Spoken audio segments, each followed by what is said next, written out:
சப்பாத்திக்கு ஒரு சூப்பரான சைட் டிஷ் தான் பார்க்க போகிறோம். ஆம்லேட் தொக்கு எப்படி பண்ணுறதுன்னு பார்க்கலாம் வாங்க. ஆம்லேட் தொக்கு பண்ணுறதுக்கு தேவையான பொருட்கள் என்னென்னு பார்த்துடலாம். 2 ஸ்பூன் எண்ணெய், 1/2 ஸ்பூன் சோம்பு, 2 கிராம்பு, 2 பட்டை, அப்புறம் 4 முட்டை, தேவையான அளவு உப்பு, 1 ஸ்பூன் இஞ்சி பூண்டு பேஸ்ட், 4 சின்ன தக்காளி, 2 பெரிய வெங்காயம், கொஞ்சம் கருவேப்பிலை, 1 ஸ்பூன் மிளகாத்தூள், 1 ஸ்பூன் கரம் மசாலா, 1/4 ஸ்பூன் மஞ்சத்தூள். ஃபஸ்ட்டு நம்ம தக்காளியை மிக்சியில் சேர்த்து அரைச்சிக்கலாம். தக்காளி நம்ம அரைச்சிட்டோம். இப்போது தொக்கு பண்ணுறதுக்கு ஸ்டார்ட் பண்ணிடலாம். கடாய் காஞ்சதும் நம்ம எண்ணெய் சேர்த்துக்கலாம். எண்ணெய் சூடானதும் நம்ம சோம்பு பட்டை கிராம்பு சேர்த்துடலாம்.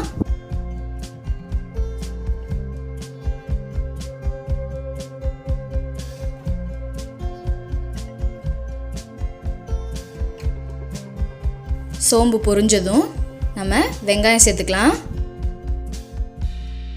சேர்த்துட்டு நல்லா வதக்கிடுங்க. வெங்காயம் நல்லா சாஃப்ட் ஆகட்டும்.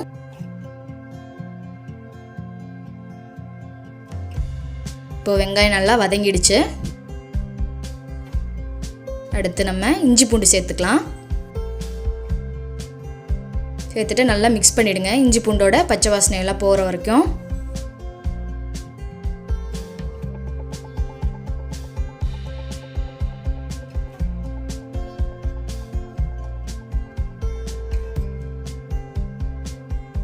நல்லா மிக்ஸ் பண்ணிடுங்க.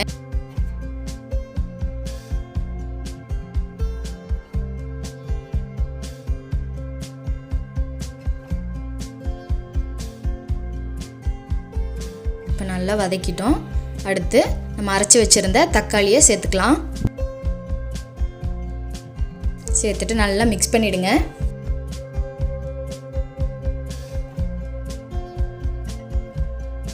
இப்போ மசாலாலாம் சேர்த்துடலாம். அடுத்து தொக்குக்கு தேவையான அளவு உப்பு சேர்த்துக்கலாம். சேர்த்துட்டு நல்லா மிக்ஸ் பண்ணிவிட்டு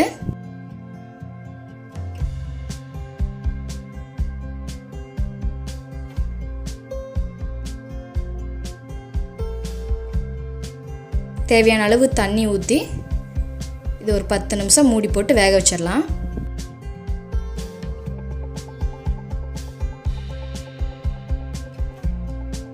பத்து நிமிஷம் கழித்து நல்லா வெந்திருக்கு. தக்காளியோட பச்சை வாசனையெல்லாம் போயிடுச்சு.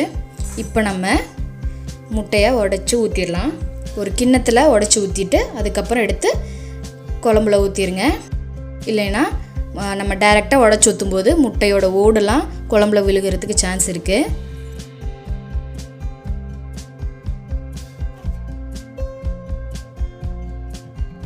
நம்ம எல்லா முட்டையும் சேர்த்துட்டோம். இப்போது மூடி வச்சு லோ ஃப்ளேமில் ஒரு 10 நிமிஷம் வேகட்டும்.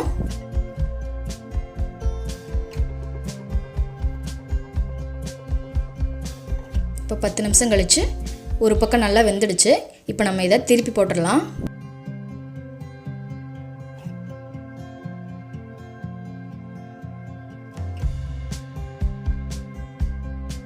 மெதுவாக பொறுமையாக திருப்பி போட்டுருங்க.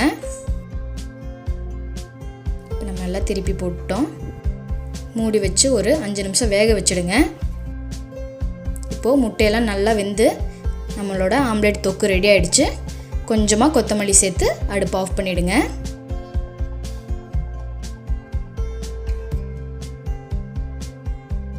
இது சப்பாத்தி கூட ஒரு நல்ல காம்பினேஷன். ட்ரை பண்ணி பாருங்கள். ஆம்லேட் தொக்கு எப்படி பண்ணுறதுன்னு பார்த்துருப்பீங்க. நீங்களும் இதை ட்ரை பண்ணி பாருங்கள். உங்களுக்கு இந்த வீடியோ பிடிச்சிருந்துச்சுன்னா லைக் பண்ணுங்கள், ஷேர் பண்ணுங்கள், கமெண்ட் பண்ணுங்கள். அப்புறம் மறக்காமல் என்னோட சேனலுக்கு சப்ஸ்கிரைப் பண்ணிவிட்டு பக்கத்தில் இருக்கிற பெல் ஐக்கானை